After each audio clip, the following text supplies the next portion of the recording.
Nouvelle rencontre de la médiathèque centrale Émile Zola de Montpellier Méditerranée Métropole, en partenariat toujours avec la librairie Soran. Donc vous pourrez acquérir les livres, les faire dédicacer après cet entretien, qui sera donc animé par Michel Oubas, qui est bibliothécaire à la médiathèque centrale ici, qui est donc une de nos bibliothécaires et une très grande lectrice.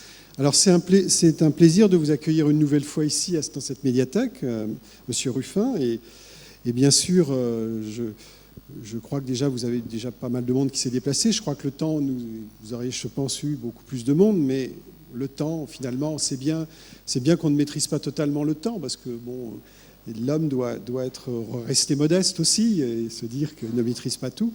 Alors, vous êtes bien sûr médecin, écrivain, académicien français, et vous avez une œuvre qui est assez importante, disons avec deux phases.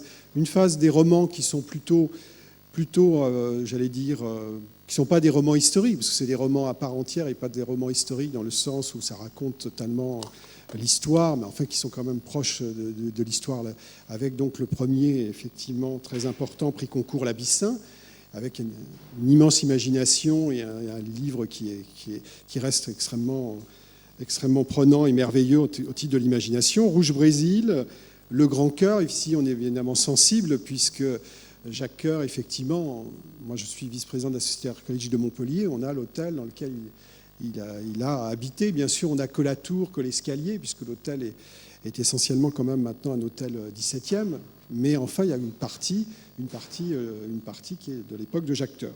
Et d'ailleurs dans l'émission qui avait été consacrée à Jacques Coeur par Berne, ça avait été tourné donc dans cet hôtel. Et puis une autre partie qui est plutôt sûre de votre œuvre, plutôt effectivement en lien avec votre expérience humanitaire, où là aussi, ce qui a donné lieu à des romans, mais j'allais dire, là c'était l'histoire passée, mais l'histoire passée influence l'histoire présente. Là j'allais dire que l'imaginaire est au service de l'histoire en train de se faire, de l'histoire d'aujourd'hui. Et finalement, c'est bien d'avoir peut-être ces deux aspects dans votre œuvre. Et puis, surtout, avec une écriture qui laisse aller au-delà de ce qu'on lit. Et je crois que c'est le propre d'un grand écrivain. En tout cas, merci d'être là ce soir, monsieur.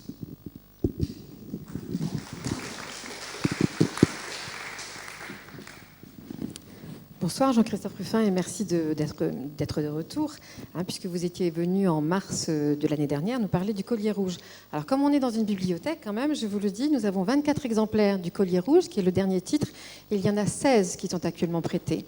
Ça veut dire que les livres de Jean-Christophe Ruffin sont ce qu'on appelle avec un très vilain mot, des long-sellers, et que voilà, vous êtes vraiment vous êtes nombreux à les emprunter, et on espère que ça va continuer et que vous allez aussi en acheter.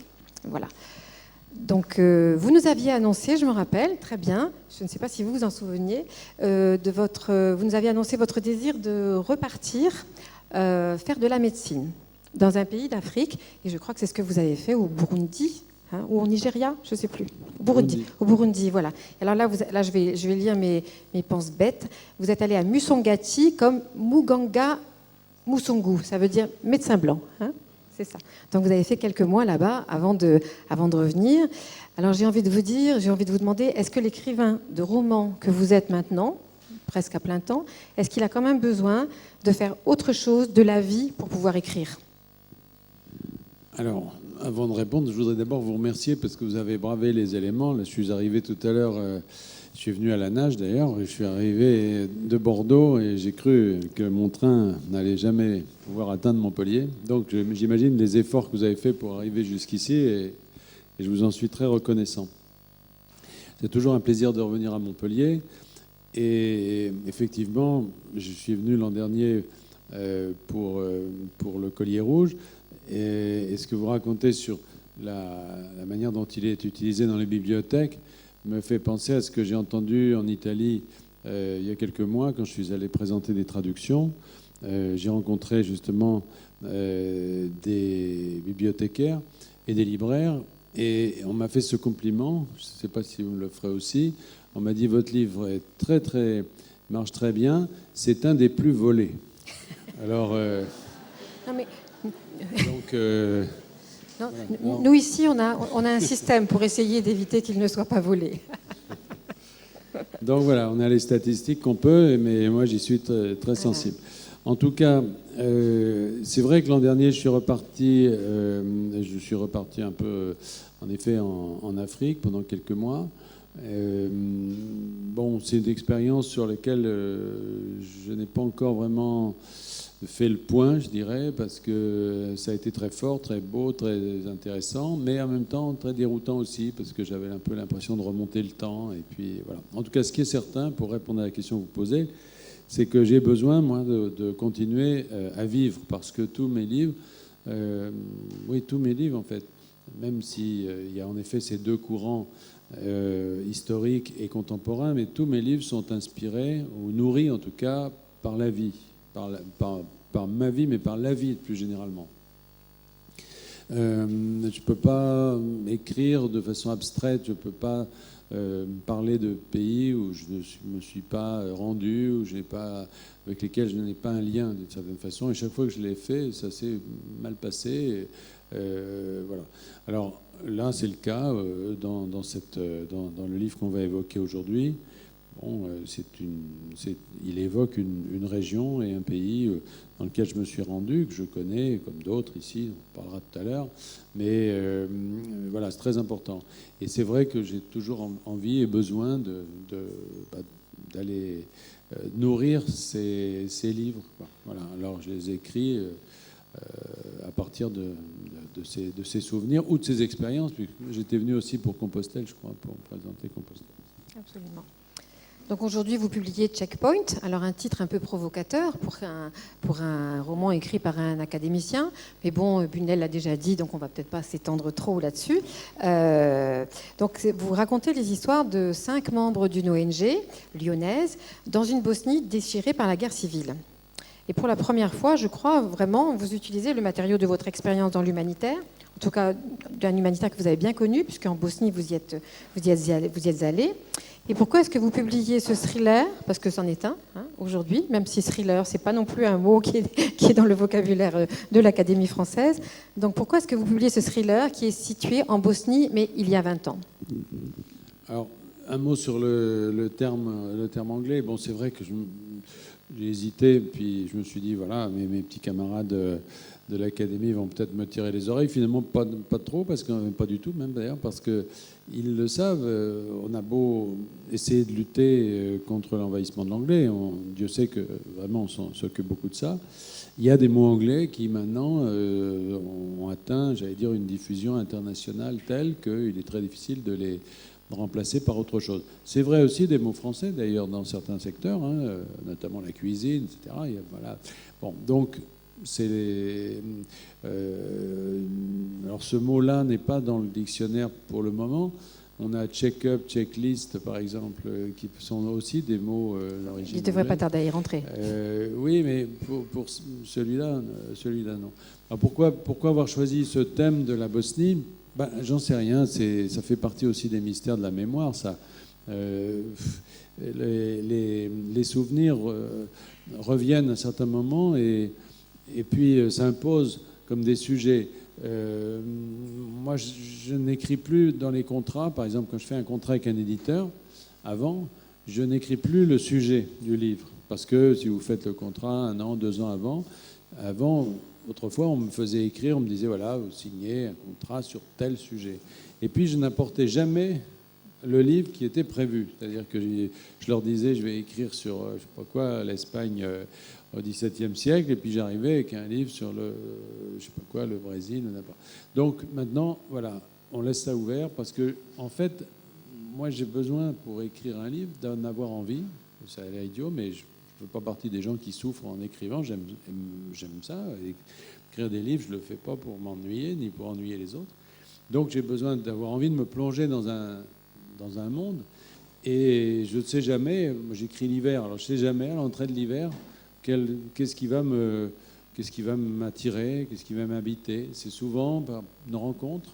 Et ceux qui ont vécu cette guerre savent qu'elle a laissé des traces dans tous ceux qui l'ont vécu. Est-ce que ce n'est pas la première guerre européenne civile, où il y a les mêmes choses que ce qu'on retrouve aujourd'hui, hein, c'est-à-dire les problèmes de religion, la guerre civile vraiment, et puis la guerre civile à nos portes. Oui, mais alors, Voilà. si vous voulez, bien sûr, c'est une guerre qui est un peu la répétition générale de ce qu'on vit aujourd'hui. C'est un mélange peut-être d'Ukraine et de Syrie, si on veut faire des comparaisons osées. Mais encore une fois, moi, j'écris pas des essais, j'écris des romans. Voilà, c'est un roman. Donc, pour avoir envie d'écrire des romans, on peut me le reprocher, mais moi, c'est ça que je fais. J'aime écrire des romans parce que je trouve que ce qui est intéressant pour moi dans la réalité, c'est justement ce qui est ambigu, ce qui est complexe, ce qui est humain, si vous voulez. Et le roman permet de mettre en scène des situations, comme celle-là, ou des problèmes, comme ceux qui sont évoqués, mais de les mettre en scène à travers des personnages, c'est-à-dire à travers des consciences, des gens qui sont finalement dans lesquels le lecteur peut s'identifier. Voilà. Et c'est pour ça que c'est plus important que tout. C'est pas le sujet, c'est le personnage. Vous voyez, je prends un petit exemple, je fais une parenthèse, mais quand j'avais voulu écrire quand j'ai écrit Rouge Brésil, par exemple, j'avais depuis longtemps le sujet en tête, c'est-à-dire cette arrivée comme ça des Français à Bédrio et tout ça, mais je n'avais pas les personnages. Et puis un jour, par hasard, en relisant le livre de Jean de Léry, je suis tombé sur cette phrase qui parlait des enfants qu'on emmenait comme interprètes. Et je me suis dit, voilà, ce voyage-là, j'ai envie de le faire à travers eux, dans leur peau, en quelque sorte. Voilà. Mais là, c'est pareil. C'est moins le sujet qui est important que les personnages. Que les personnages, absolument. Donc le roman est un roman, un huis clos roulant, j'ai envie de dire un peu, hein, 2 camions en fait, dans lequel 5 personnages, donc 4 hommes, 4 hommes et une femme, une jeune femme très jeune, je trouve très, très idéaliste. Moi, je trouve presque naïve parce qu'elle a 21 ans. Elle part comme ça au cœur de la Bosnie avec 4 hommes qu'elle ne connaît pas. Voilà. Donc, ils sont embarqués pour une mission humanitaire, donc au cœur de la Bosnie, théoriquement pour distribuer des vivres, des médicaments, des couvertures, etc. Théoriquement a beaucoup d'importance. En fait, c'est un roman à suspense, hein, c'est un thriller, et c'est bien comme ça que vous avez eu envie de l'écrire, c'est-à-dire un roman avec des personnages, avec une psychologie très fouillée pour chacun des 5, et aussi une action qui fait qu'on tourne les pages et qu'on ne s'arrête que quand on a terminé le livre. C'est l'idée, oui.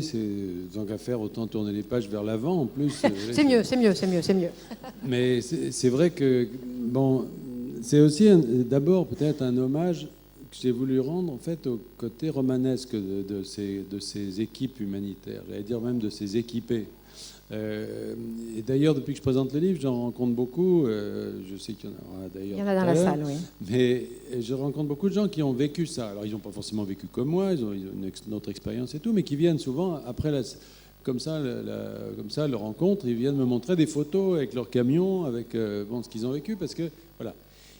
Pourquoi le caractère romanesque ? Parce que dans l'humanitaire, finalement, dans ces équipes humanitaires, la première épreuve, je dirais, c'est déjà de rencontrer ceux qui partent avec vous. Voilà. Avant même de rencontrer les gens vers qui on va, déjà, il y a ceux qui partent avec vous. C'est-à-dire ceux qui vont être dans le camion, ceux qui vont être dans la voiture, enfin, peu importe, ceux qui vont faire équipe avec vous. Et là-dessus, il y a des choses étonnantes, parce que là, l'héroïne, elle a 21 ans, elle est toute jeune, mais moi, j'ai un souvenir comme ça, quand j'étais président d'Action contre la faim, on avait une petite mission à Point Pedro, c'était dans le nord du Sri Lanka, une autre guerre, rien à voir. Il y avait deux personnes là-dedans. Hein. Vous vous souvenez, il y avait 2 personnes. C'était une petite mission chirurgicale. Et je suis allé visiter la mission. Il y avait une fille qui avait à peu près 25 ans, un peu plus âgée que celle-ci, qui était idéaliste, pure, oui, vraiment très pure, vous voyez, qui était dans ses bouquins toute la journée, qui apprenait la chirurgie, dévouée, dévote, tout ce que vous voudrez. Et elle s'est retrouvée là avec un anesthésiste qui était un vieil anesthésiste, un ancien de l'Indochine, qui ne racontait que des histoires cochonnes. Et ils se sont retrouvés là tous les deux. Et non seulement ils étaient tous les deux dans la même maison, mais en plus il y avait des alertes de bombardement régulièrement. Donc ils devaient descendre sous la maison dans un abri qui devait faire 3 mètres carrés. Et ils étaient là pendant des heures, l'un en face de l'autre, avec le gars qui racontait ses histoires cochonnes et l'autre qui rougissait. Et qui, vous imaginez. Alors, une nouvelle histoire d'amour était née. Je suis pas sûre quand même. Comment ? Ça a dégénéré en histoire d'amour. On a du mal à le croire. Là. Mais justement, ça n'a pas été une histoire d'amour. Bon, je n'irai pas jusque là, mais ils ont appris quand même à se connaître et à se tolérer, et peut-être même à s'apprécier. Pourtant, lui, il faisait que des provocations. Il y avait ce pagne sri-lankais, vous savez, on se met un pagne, alors il mettait rien de soupe, il le lâchait, enfin, c'était l'horreur. Et elle n'en pouvait plus. Mais au bout d'un moment, voilà. Et je pense qu'il lui a appris des choses sur la vie et qu'elle, finalement, elle a aussi... voilà, il y a quelque chose qui s'est passé comme ça, de l'ordre de la prise de conscience de l'autre, quoi. Voilà. Et c'est la première chose. Alors là, c'est ça. C'est-à-dire que dans les camions, il y a cette fille qui est quand même l'héroïne, qui est le personnage central, même. C'est pas forcément la plus intéressante, mais c'est celle autour de laquelle tout va tourner. Et puis la première chose, avant même de rencontrer des victimes de la guerre, voilà, la première personne qu'elle va rencontrer, c'est ceux qui sont là dans le camion avec elle. Ces garçons qu'elle ne connaît pas, il y en a 3 qui ont son âge, un qui est plus âgé. Et voilà, et c'est déjà, voilà, c'est ça. Et c'est comme ça que j'aime bien planter le décor, c'est parce qu'on fait le voyage avec eux, on monte dans le camion avec eux, ou plus exactement avec elle, parce que je crois que c'est celle qui correspond le mieux.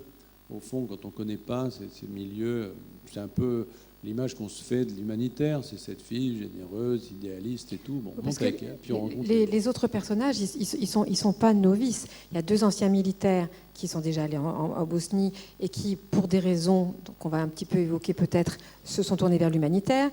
Il y a un homme qui est plus âgé qui est dans le convoi, mais parce qu'il sait conduire un camion. C'est à peu près la seule raison. Et d'ailleurs, il s'avérera qu'il était là peut-être pas non plus pour de très bonnes raisons. Et voilà. Donc en fait, et il y a aussi Lionel, donc l'autre théoriquement le chef de la mission. Théoriquement parce que le pauvre il est un peu empêtré avec ce rôle-là. Et lui, il n'a jamais fait d'humanitaire. Il était un humanitaire dans les bureaux de l'association. Voilà. Mais parce que c'est ça aussi, maintenant, les associations sont devenues des institutions, il y a des gens qui sont dans des bureaux, bon, et puis de temps en temps, effectivement, ils partent en mission. Mais c'est des gamins, c'est des jeunes, c'est une bande de jeunes gens, quoi, qui sont là, qui ont leur expérience de la vie. Alors il y en a effectivement 2 qui ont une expérience différente, qui ont été casques bleus, c'est-à-dire qu'ils ont été envoyés, l'un comme appelé, l'autre comme engagé, mais qui sont d'anciens casques bleus. Ça, c'est fréquent aussi, c'est très fréquent. Quand vous regardez les otages anglais qui ont été exécutés en Irak il y a quelques mois, là, c'était des humanitaires, mais quand vous regardez leur pédigré, c'était des anciens militaires. Et moi, j'étais dans une émission télé il n'y a pas longtemps, il y avait l'éclairagiste qui est venu me voir, qui m'a dit, voilà, moi j'ai travaillé pour vous quand à ACF et tout ça, il était au Libéria. Puis on a discuté un petit peu, je lui ai dit, qu'est-ce que tu faisais avant ? Et il m'a dit, j'étais casque bleu. Bon, voilà, c'est classique, ça, il y en a beaucoup. Alors, pourquoi j'ai utilisé ces personnages-là ? C'est parce que ces anciens casques bleus, c'est des gens qui avaient déjà l'expérience un petit peu de la guerre. C'est-à-dire que par rapport à Maud, qui elle débarque complètement, l'héroïne, elle débarque complètement, eux, ils savent déjà un petit peu ce que c'est et ils n'ont pas la même conception. Donc il n'y a pas seulement une différence de personnalité, mais à mesure qu'on avance, on se rend compte qu'ils n'ont pas les mêmes idées non plus sur ce qu'il faut faire. Et qu'il y en a un qui a carrément une idée beaucoup plus radicale, finalement, et qui va effectivement influencer tout le groupe. Parce qu'en fait, on découvre assez vite que le chargement, assez rapidement au début du livre, que le chargement, il y a bien sûr des vivres, des médicaments et tout ce qu'on s'attend à trouver dans un convoi humanitaire, mais pas seulement. Il y a des explosifs et pas n'importe quel type d'explosif. Donc, en fait, là, la grande question que se pose, en tout cas, enfin, que les deux militaires, et encore pas tout à fait de la même façon pour chacun des deux, que la grande question qu'ils se posent, c'est comment est-ce qu'on peut aider ces gens ? Je veux dire, les couvertures, c'est bien, la nourriture, c'est bien, mais peut-être qu'il faut aller au-delà. Et c'est la grande question autour duquel vos 5 personnages tournent. Et finalement, Maud, l'idéaliste, Maud, qui était vraiment là pour le coup, alors pour les vivre les médicaments, s'occuper des enfants, etc., eh bien, elle va changer d'optique, elle va se ranger petit à petit à l'idée que peut-être les couvertures, les vivres, les médicaments, c'est pas suffisant. Oui, alors tout ça, encore une fois, c'est un roman, donc on concentre les choses. C'est fait exprès pour que justement les enjeux soient concentrés. L'idée, c'est de transformer finalement ces problèmes qui sont à l'échelle d'un pays, de les concentrer dans une unité très classique de lieu, de temps et d'action, qui fait que, voilà, grâce à la proximité, pour ne pas dire la promiscuité de ces camions dans lesquels ils sont enfermés, évidemment, la marmite chauffe, quoi. Bon. Mais en même temps, alors on peut dire que c'est artificiel, comme c'est un procédé si on veut, mais en réalité, là encore, c'est nourri, pour moi, ça a été nourri de souvenirs précis. Je crois qu'il n'y a pas de livre, d'ailleurs, que j'ai écrit où il n'y a pas autant d'éléments, comment dirais-je, de témoignages finalement personnels, quoi, de choses que j'ai vues directement, parce que évidemment Jacques Coeur. Mais donc là, il y avait, bon, par exemple, l'histoire de la mine dans laquelle ils vont. En fait, ce convoi roule depuis Lyon vers une mine qui est située en Bosnie centrale, qui existe, hein, qui est dans une ville qui s'appelle Kakagne, qui existe aujourd'hui, qui porte ce nom d'ailleurs. Et il y avait, là, je suis allé, je me souviens, c'était pendant l'hiver 93, je suis allé avec un blindé, on m'avait emmené dans la neige, il fait neiger. Je suis arrivé dans ce grand complexe, de ce combinat, donc qui extrayait du charbon, qui était à l'arrêt, évidemment. Et il y avait un petit détachement de casques bleus français, c'était des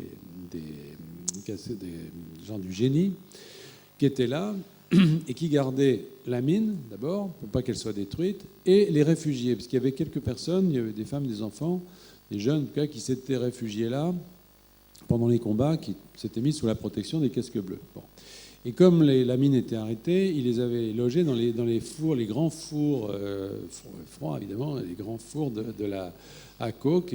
Donc on ouvrait la porte, et puis il y avait du linge qui séchait, puis les gamins qui étaient là.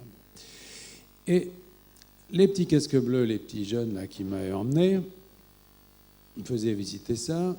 Je voyais bien qu'il y avait des gamines qui étaient là, des jeunes filles quoi, qui étaient là, des jeunes. Bon, vous voyez ce que je veux dire, c'était des jeunes, quoi. Il y avait des histoires d'amour, il y avait des histoires qui se passaient entre eux. Bon. Et je discute avec le capitaine qui commandait le détachement, je lui dis, qu'est-ce que vous faites ici? Bon, il me dit, comme ces mines sont capitales pour la survie économique du pays, quand il n'y aura plus la guerre, nous, notre rôle, c'est d'éviter évidemment que ça soit détruit, mais surtout de faire fonctionner des pompes qui pompent l'eau des galeries pour que les galeries de mines ne soient pas noyées. Détruites. Alors, il me dit, mais ces pompes, elles fonctionnent au charbon. Alors, on utilise le charbon qu'ils avaient extrait avant la guerre, mais là, il n'y en a presque plus. Alors, j'ai dit, mais vous pouvez extraire un peu de charbon pour faire fonctionner les pompes. Il m'a dit non, parce que ce sont des veines très dures. Il faut les ébranler avec des petits explosifs, petits trucs de chantier comme ça, et puis après, on peut l'exploiter. Alors, naïvement, je dis, vous pouvez en faire venir. Alors, ils m'ont dit, oui, mais vous imaginez, vous demandez à l'ONU, qui a peur de tout, d'amener des explosifs dans une zone de guerre, je veux dire qu'évidemment, ils vont dire non. Ils avaient dit non. Et là, c'est là que je me suis dit, mais finalement, imaginons. C'est une imagination, c'est un romancier qui parle, évidemment. Mais un de ces petits casques bleus, là, dans 3 mois, il va partir. Il a une copine, il a envie de la revoir, il va revenir.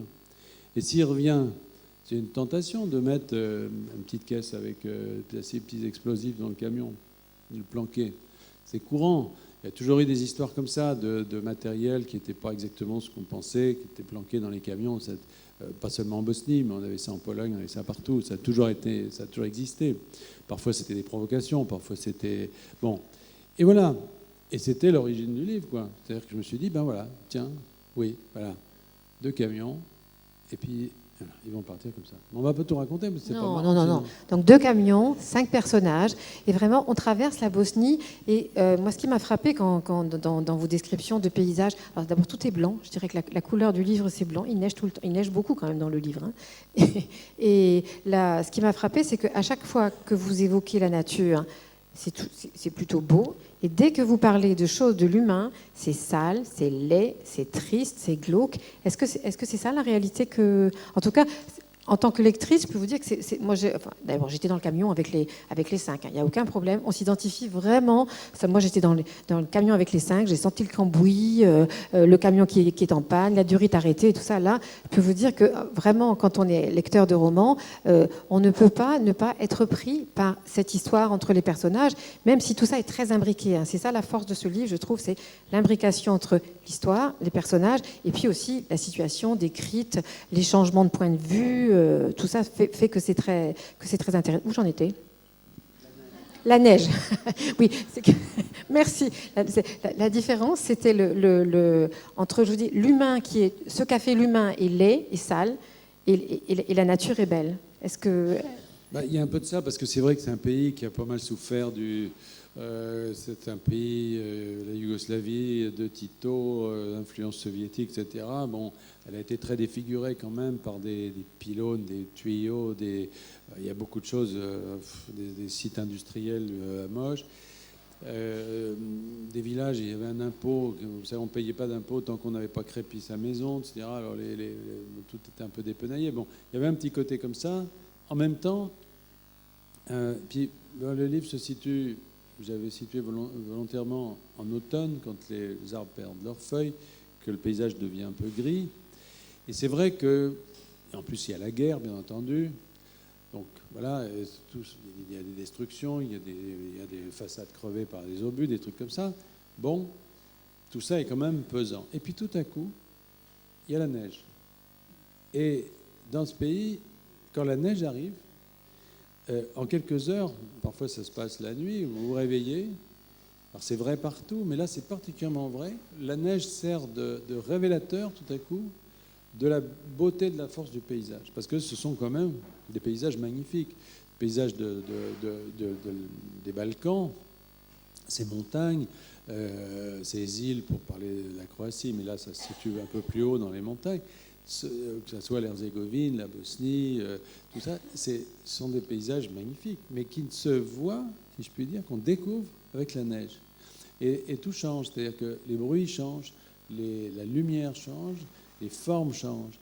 Et évidemment, il y a une phase intermédiaire dans laquelle la neige tombe et puis se salit parce qu'elle n'est pas suffisamment épaisse, alors elle devient un peu souillée, un peu vilaine. Puis plus on monte et plus les camions vont approcher de la montagne, plus la neige est épaisse et plus effectivement on entre là dans quelque chose qui est pur. Et c'est-à-dire qu'on est au cœur, en fait, à la fois de ce qui les oppose, parce qu'à mesure qu'ils montent, en fait, ils s'opposent, il y a une tension dramatique. La tension monte, hein. Au fur et à mesure qu'on lit, on sent la tension monte. Une forme de violence, et en même temps, dans une nature qui, elle, révèle de plus en plus sa beauté. C'est ça que ça me plaisait, voilà, c'est tout. Oui, c'est tout. J'aimais bien l'idée de les faire entrer dans cette espèce d'autre monde à ce moment où charnière finalement à la fois des saisons et de l'action. On est au passage des deux. Moi, je trouve que c'est tout à fait réussi de ce point de vue-là. Vraiment, on sent ça quand on lit le livre. Alors, comme je viens de vous le dire, un peu en m'emballant, au point d'oublier ma question, effectivement, je crois que vous vous revendiquez de la tradition américaine du raconteur d'histoire, du storyteller. C'est-à-dire qu'on commence le livre, il y a des personnages, il y a une histoire, on les prend à un moment A, on les retrouve à un moment B, il y a des péripéties, il y a des changements de point de vue, il y a même une histoire d'amour, parce que dans les livres de Ruffin, il y en a quand même souvent une. Et voilà, vous êtes dans cette veine-là, et vous n'êtes pas si nombreux aujourd'hui dans le roman français. Bah, hélas, parce que je trouve que, enfin, moi je suis très attaché à cette forme de, enfin, je respecte beaucoup les autres formes de narration, mais moi j'aime les histoires, j'aime qu'on m'en raconte, j'aime en lire, j'aime en écrire, bon voilà, et c'est vrai que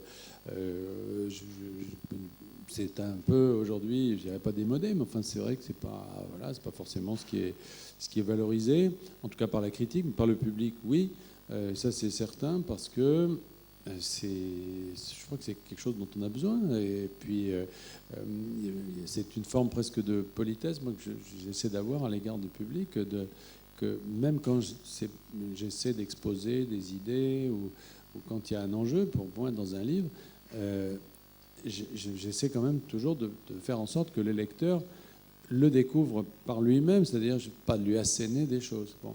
Et effectivement, moi, je suis un raconteur d'histoire. Alors après, ça ne veut pas dire qu'on écrit pour autant avec les pieds, Ouais, mais je veux dire que j'aime bien changer de style aussi en fonction de l'histoire que je raconte. Les écrivains que j'admire sont ceux qui ont su faire ça. Un écrivain comme Giono, par exemple, a changé complètement de style selon le type d'histoire qu'il racontait. C'est vrai que là, la phrase, elle est plus courte. Ben oui, parce que si vous écrivez voilà, ça... on est dans un... Oui, parce que si vous écrivez ça comme le grand cœur, ça va pas. Je veux dire, ça va pas. On est quand même dans la guerre, on est quand même dans le thriller, on est quand même dans le contemporain. Les gens ne peuvent pas parler tout à fait de la même manière. Donc voilà. Mais parce que la priorité pour moi, c'est l'histoire que je raconte. Et c'est... alors évidemment, ça tord.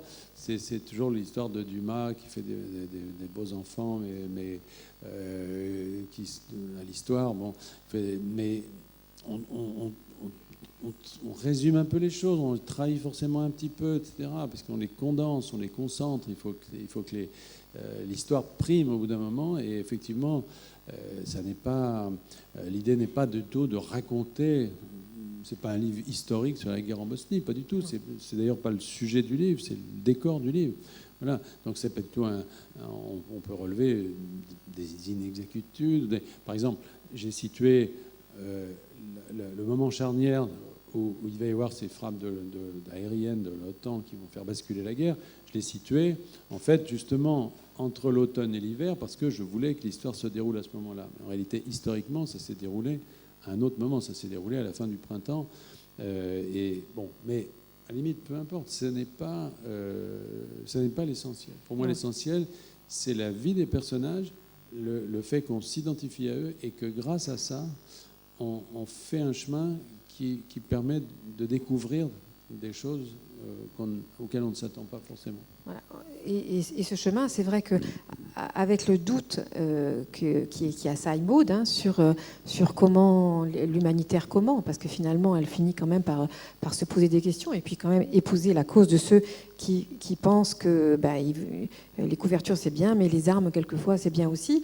Et je trouve que ça, c'est vraiment très, très bien rendu. Et du coup, en tant que lecteur, forcément, on se les pose aussi, ces questions. Forcément. Parce que moi, pour moi, l'humanitaire, c'est comme l'humanitaire des années 90, comme pour beaucoup d'entre nous. C'est les French Doctors, c'est Kouchner, c'est vous quand vous êtes allé en Bosnie. Et c'est vrai qu'aujourd'hui, le lecteur, mais grâce à la forme romanesque, grâce à l'identification avec les personnages, il peut réfléchir à ça, il peut se poser ces questions. Il doit, parce qu'aujourd'hui, on ne peut pas ne pas reconnaître qu'il y a un changement profond qui a modifié et qui modifie très très vite la situation du monde. Je dirais que ce qu'on faisait il y a 10-20 ans dans ce domaine, dans le domaine humanitaire, a complètement changé. Complètement changé. D'abord, déjà, il y a de moins en moins d'endroits, concernant les guerres en tout cas, où on peut aller. Parce que humanitaire, mais encore faut-il le faire parvenir. Voilà, parce qu'aujourd'hui, si vous êtes responsable d'une ONG, vous ne pouvez pas, ou alors vous êtes un criminel, vous ne pouvez pas envoyer des volontaires dans le Sahara, se faire prendre en otage, en Syrie ou en Irak où ils vont se faire assassiner, en Afghanistan, se faire tirer dessus. Enfin, il y a des zones entières du monde, et comme par hasard, c'est celle où on a besoin justement de ça, qui sont devenus inaccessibles. Donc, alors, il y a toujours des zones où on peut faire de l'humanitaire. Le Népal, par exemple, catastrophe naturelle, pays en paix, bon, ça va. il y a des problèmes, mais ça va. Mais il y a énormément d'endroits aujourd'hui où ça n'est plus possible. Bon. Donc rien que ça, c'est déjà un énorme problème. Ça change complètement la donne. Et puis, il y a effectivement la question de savoir, et la question qu'on s'est posée pendant ce conflit, est-ce que vraiment la réponse à ce qui se passe est une réponse qui doit être une réponse humanitaire? Qu'on apporte des secours si on peut, bon, très bien, mais est-ce que c'est la solution? Voilà, solution d'ensemble. Rappelez-vous, le début de la guerre en Bosnie, pendant des années, pendant plusieurs années, on a envoyé des casques bleus et des blindés et tout ça, avec mission humanitaire. Vous vous rappelez? C'était alors ils étaient en mission de légitime. Ils étaient condamnés à ce qu'on appelait la légitime défense. Alors ils avaient des armes, tout ce que vous voulez, mais il fallait qu'on leur tire dessus. À ce moment-là, ils en référaient à leur général, lequel envoyait un message à New York. Là, il y avait une réunion du Conseil de sécurité qui faisait redescendre éventuellement une réponse en disant « oui, vous pouvez vous défendre ». Alors évidemment, soit ils étaient morts, soit ils étaient partis. Mais je veux dire que... Et ça a duré pendant des mois. Ça a duré pendant des mois. Parce que leur mission, c'était de faire de l'humanitaire. Bon, jusqu'au jour où quand même... on s'est rendu compte que la solution ne serait pas là. Et la guerre durerait toujours si on en était là. C'est-à-dire que, bon, il y a un moment où il fallait trancher.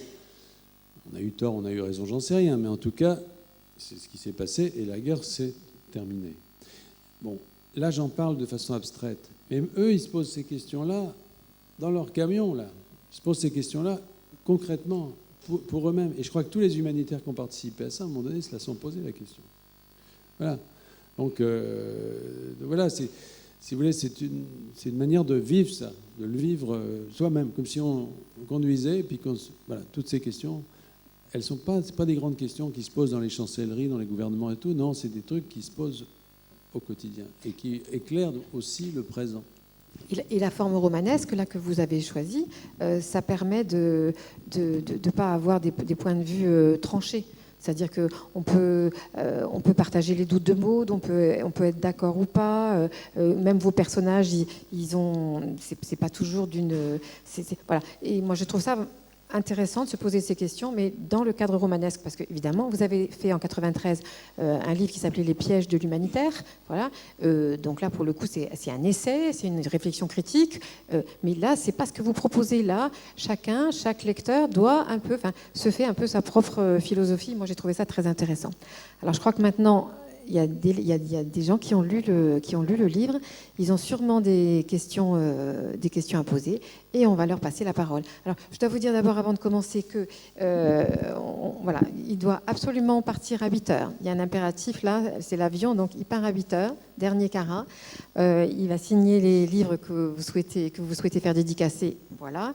Donc, il y a à peu près un quart d'heure, 20 minutes de questions, mais pas plus, parce que sinon, vous ne pourrez pas avoir vos dédicaces. Hein, voilà. J'ai promis à ma fille, qui vient d'avoir ses résultats de concours, d'être à Paris ce soir avec elle. Voilà. Donc, même si je vous aime tous beaucoup, je vais honorer la promesse que j'ai faite à ma fille. Voilà.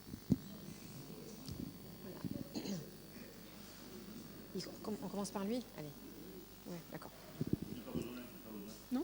Si, parce que je sais que vous avez une très grosse voix, monsieur, mais le problème, c'est que les questions sont enregistrées. Alors, si ça ne vous embête pas. Merci. Bonsoir. Donc, j'ai participé à 5 convois humanitaires comme chauffeur en Bosnie-Herzégovine.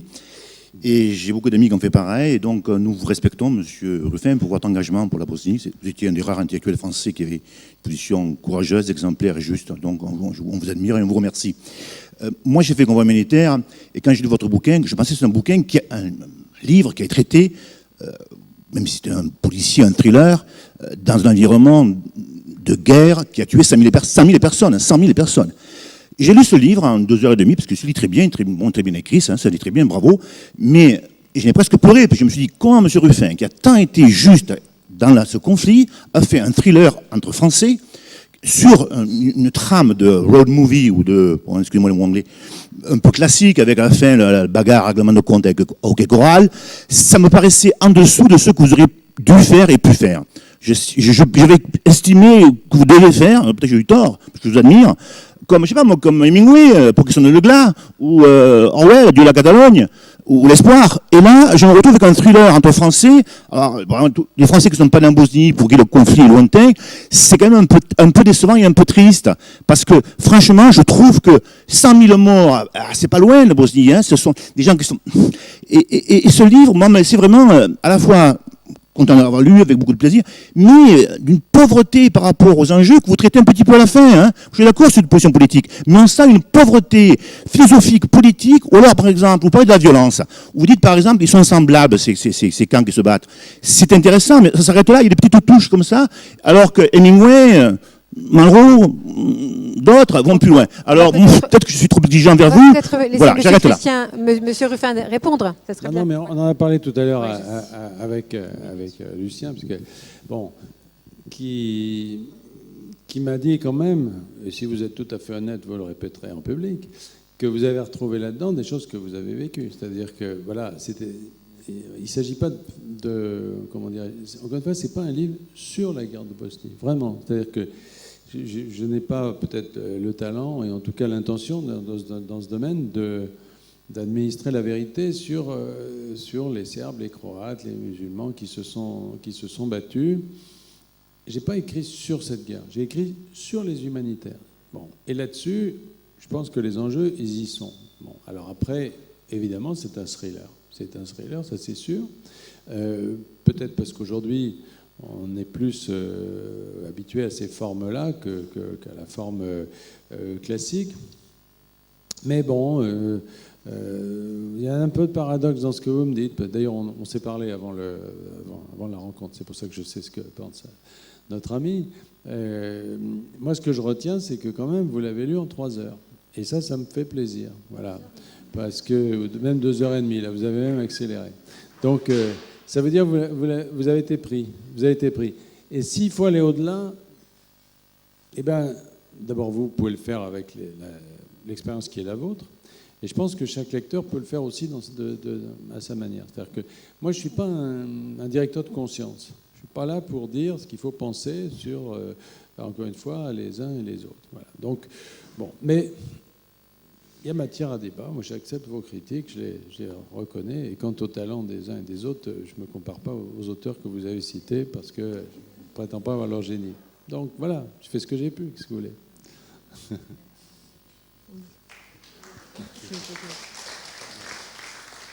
D'autres questions après cette première question tonitruante? Oui, voilà. pardon, j'ai une... Voilà.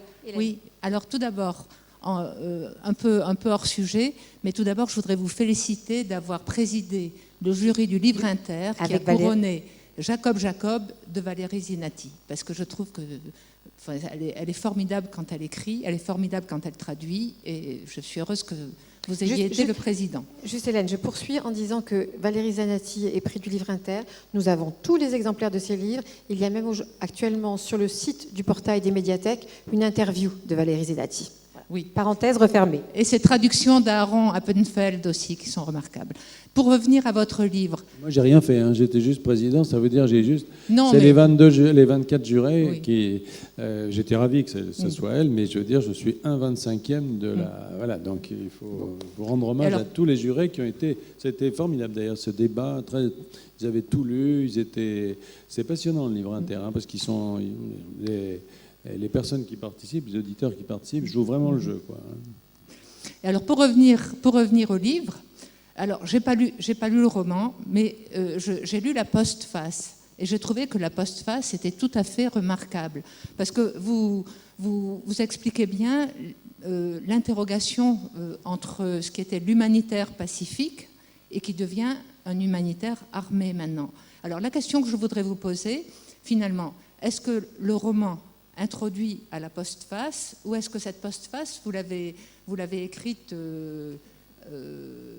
plus récemment, enfin, compte tenu des événements récents, puisque peut-être que vous avez écrit le roman avant la Syrie, avant l'EI, avant des choses comme ça. Voilà, c'était ma question. Oui, alors en fait, j'ai écrit en même temps que Le Collier Rouge, ce livre-là, je l'ai écrit il y a 2 hivers. Et en fait, j'étais pas satisfait de la fin. Lucien non plus d'ailleurs, mais bon, je l'ai refaite et maintenant elle me plaît, bon, enfin plus. C'est-à-dire que j'ai repris le livre l'hiver dernier, si vous voulez, après l'avoir un peu laissé reposer. Et j'ai transformé la fin. Pour transformer la fin, il fallait quand même retravailler une bonne partie du livre. Et quand j'ai terminé, en effet, c'était au moment des attentats de Charlie et tout ça. Et j'ai ajouté cette postface.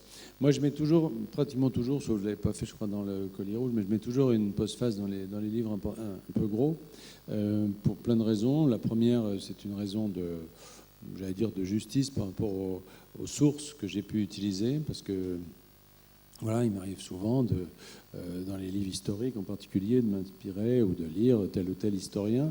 Bon, dans les romans, on ne peut pas mettre des notes de bas de page, donc je rassemble les sources à la fin.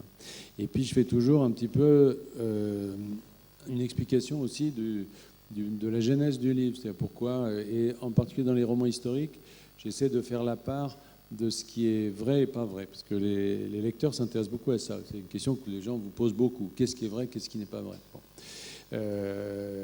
Est-ce que vraiment entre Agnès et Jacques Coeur, enfin bref, donc voilà. Alors je dis bon, non, alors carton rouge, non. Là, c'était pas tellement la question, mais c'était surtout, je voulais pas donner l'impression, et vous voyez, évidemment, ça n'est pas suffisant, parce qu'on fait quand même le reproche, mais je voulais pas donner l'impression que c'était un livre historique sur la guerre de Bosnie. Je voulais montrer que pour moi, c'était un livre sur le présent, sur aujourd'hui, dans un décor qui était celui d'une guerre passée, voilà, mais que ce n'était pas pour parler de cette guerre en tant que telle. C'est pas du tout ça. Et si ça avait été mon intention, effectivement, il aurait fallu sans doute lui donner une autre ampleur. Mais là, c'est pour mettre en scène les problèmes d'aujourd'hui. Et c'est donc, si vous voulez, c'est une façon de renvoyer le lecteur aux questions qui sont posées par le monde d'aujourd'hui. Je veux dire, les chrétiens d'Orient, les filles qui sont enlevées par Boko Haram, les attentats de Charlie, etc. Cette idée centrale, aujourd'hui, pour moi, que les guerres ne sont plus lointaines, qu'elles sont aujourd'hui, si vous voulez, c'est probablement ce qu'on a commencé à mesurer avec cette guerre de Bosnie, mais aujourd'hui on en est bien certain, c'est-à-dire qu'on ne peut pas dire la Syrie c'est loin. La Syrie, c'est peut-être loin, mais quelqu'un prend son téléphone en Syrie et fait poser une bombe dans une église, dans une synagogue ou en France, ou tirer sur un journaliste. C'est-à-dire qu'il n'y a plus cette idée d'un monde lointain. Et je pense que l'humanitaire qu'on a connu a correspondu à une période de l'histoire qui aujourd'hui est en train de se terminer, dans laquelle la France, l'Europe, était finalement en paix. C'était la fin des guerres coloniales. Il y a eu les 30 Glorieuses. Il y avait des guerres. Il y avait des guerres pendant cette période. Il y avait l'Afghanistan, il y avait le Cambodge. Mais finalement, ça ne nous concernait pas. C'était loin. Alors on pouvait se permettre d'être neutre, d'être impartiaux, d'envoyer de l'aide comme ça. Mais ça ne nous touchait pas. Aujourd'hui, ces conflits nous touchent directement. Et donc, on voit bien que le changement est perceptible. Il y a un changement d'époque. Voilà. Et je pense que on est au début de quelque chose. Et voilà. Alors, c'était pour faire réfléchir le lecteur à ça et pour le décaler, j'allais dire, de la situation purement 1995. Parce qu'encore une fois, il y a de très beaux livres, Jean Lasfeld ou autres, qui ont été écrits sur la guerre de Bosnie en tant que telle. Mais c'était pas ça. C'était pour dire, c'est un livre sur aujourd'hui. Voilà. Je suis pas d'accord, Lucie.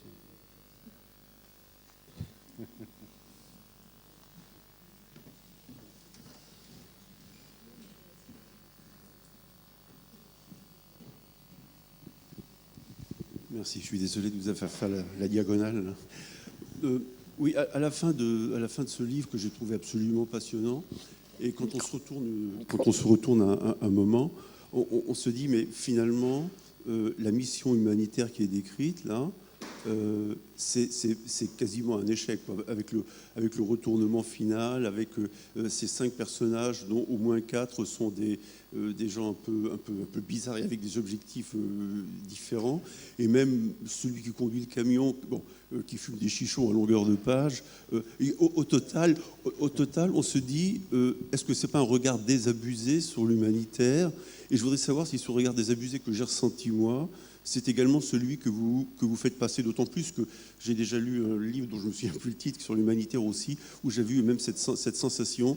Et je me demande, mais est-ce que vous n'êtes pas en train de dire que cette forme d'humanitaire, finalement, ne sert pas à grand-chose? Alors, moi, je distinguerais, si vous voulez, dans votre question, deux aspects. C'est-à-dire, la fin, est-ce que ça sert à quelque chose? En soi, c'est une question, effectivement, importante. Mais la première partie de votre question, c'est plutôt, est-ce que c'est une critique de ces personnages, enfin, parce qu'à la limite, on peut les critiquer et qu'ils servent à quelque chose. Vous voyez, les deux sont... Mais là, moi, j'ai pas voulu les... Comment dirais-je? Je comprends votre réaction. J'ai voulu décrire des gens que j'ai rencontrés, quoi, que j'ai connus dans ce monde. Alors, ça fait bizarre aux lecteurs parce que la plupart des lecteurs qui ne sont pas familiers de ce monde l'imaginent autrement. Ils l'imaginent formé sur le modèle des Dr Schweitzer, des Raoul Follereau. Bon, mais il n'y a pas tellement d'abbé Pierre dans ces convois. Il n'y a pas tellement de... Il y a surtout, on parlait encore tout à l'heure, voilà, des jeunes qui en effet tirent sur le pétard, des filles ou des garçons qui fuient un petit peu leurs petits problèmes, voilà, qui sont jeunes mais qui ne sont pas forcément bien dans leur peau, qui vont chercher ailleurs, qui sont généreux mais qui ne savent pas forcément très bien ce qu'ils vont trouver finalement. Pour eux, c'est un peu abstrait, voilà, avec toute l'ambiguïté que ça peut représenter. Il y a un écrivain somalien, je vous recommande, qui s'appelle Noureddin Farah, je ne sais pas si vous avez des livres de lui. Noureddin Farah, qui est nobelisable, qui est un très très grand écrivain, qui a écrit des livres justement, notamment un livre qui s'appelle Don, sur le don vu par ceux qui le reçoivent, si vous voulez. C'est compliqué aussi, et vous verrez une approche encore beaucoup plus critique de l'humanitaire dans ce livre. Donc, c'est pas une charge, si vous voulez, c'est plutôt un reportage, c'est plutôt comme ça que ça se passe, quoi. Alors, bon, après la question, est-ce que ça sert à quelque chose? Ça, c'est une autre question, parce que ça peut se passer comme ça et être utile. Moi, je pense que ça se passe comme ça, et qu'aujourd'hui, c'est vrai que c'est un monde qui est un peu en crise. Et on en parlait tout à l'heure avec une personne qui est ici, qui est mes anciennes collaboratrices à Action contre la faim, et tous les deux, on se disait, voilà, ce monde, cette page est tournée de certaine façon. C'est le monde qu'on a connu, tout ça est un peu terminé, parce qu'effectivement, c'est de moins en moins efficace, c'est de moins en moins utile, etc. Donc il y a effectivement cette critique. Mais c'est pas la même chose, si vous voulez, de se poser la question de l'efficacité et de se poser la question des personnes. Les personnes, moi je trouve que finalement c'est plutôt bien qu'il y ait des gens de toutes sortes et que ça soit pas des saints. Moi, je me suis toujours méfié des saints. D'ailleurs, j'en ai pas rencontré beaucoup. Mais tous les gens qui viennent vous voir en vous expliquant qu'ils viennent pour sauver le monde, si vous voulez, je me suis toujours dit danger. Parce que ça se termine généralement très mal. Ça se termine très mal. C'est-à-dire qu'ils ne supportent pas l'épreuve de la réalité. Les saints. Les saints sont faits pour vivre saintement, peut-être ailleurs, mais pas dans un convoi humanitaire. Quand il y a un saint, ça finit toujours mal. Donc, je préfère des gens qui ne sont pas des saints. Ça, vous voyez, donc c'est pour ça que moi, je les décris peut-être comme ça, mais j'ai beaucoup de tendresse pour eux, en fait. J'ai beaucoup de tendresse pour eux parce qu'ils me touchent, si vous voulez, parce qu'ils ont des réactions humaines, parce qu'ils se détestent ou ils s'aiment. Il y a de l'amour, il y a de la haine, il y a des rivalités, il y a des histoires de mecs qui se bagarrent, etc. Bon, ben, c'est la vie. Qu'est-ce que vous voulez que je vous dise? C'est la vie. Moi, ça me gêne pas. Merci. Bonsoir. Sur le fait que les interventions humanitaires soient moins possibles aujourd'hui que précédemment, dans les années 90, est-ce qu'il y aurait le fait d'une augmentation de la sauvagerie ou comment dire, est-ce que dans les années 90, les humanitaires étaient peut-être plus respectés par les différents belligérants et donc les différents belligérants ne leur créaient pas de dommages, et alors que maintenant ils ne seraient plus respectés en tant qu'humanitaires, et donc voilà, j'aimerais avoir votre sentiment là-dessus.